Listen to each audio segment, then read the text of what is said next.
Good evening. Good evening.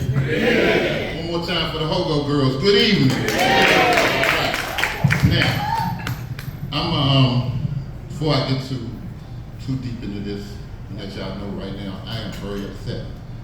I'm upset. I'm gonna tell y'all a story. Y'all don't understand why I'm upset. So, Candy, this is real nice. All right, here we go. 1987, 2017, I'm sorry, 2014. My good friend Ham Johnson asked me to go with him to a meeting, right? So I said, all right, Ham, I'll go to the meeting. We go to a meeting, I don't know nobody in the room except Candy. So Candy stepping down, she didn't want to be the secretary. So Ham leans over to me and said, hey, Rick, can you read and write? Can you read and write? Can you spell? Can you read and write? I said, yeah. He stands up and said, I nominate Ricky Womack for secretary. I don't know nothing about being no secretary. I'm a truck driver. What are you talking about? So anyway, that's when me and Candy got real close, because I told her the only way I do it if you hold my hand through it. And you gotta show me everything and teach me everything that I don't know. So she did that. So along the way, next I meet Tamara McKinney. Me and Tamara ain't get along too much. It's early. Because I play too much and she's very serious. But once we got to understand one another, we formed that brother-sister relationship she talks about. Right? Then as time went on, I met Dr. Cole. That's the sweetest lady. She's my mama. She's the sweetest lady in the world. Now, I had to set it up like that to tell y'all this. In 2016, I became the Junior Olympic chairman.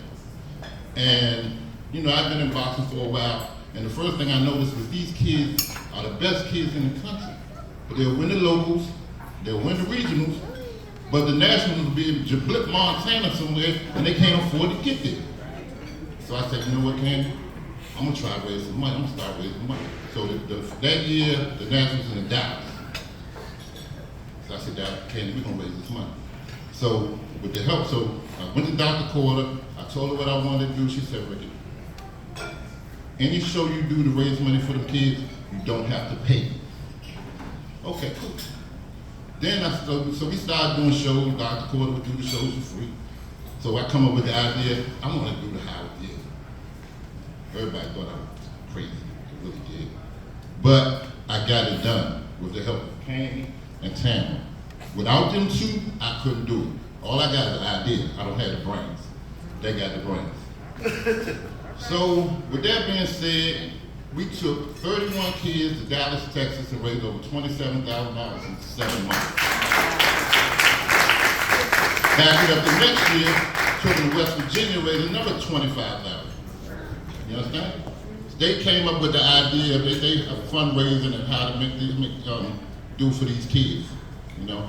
And, well, I'm not hurt.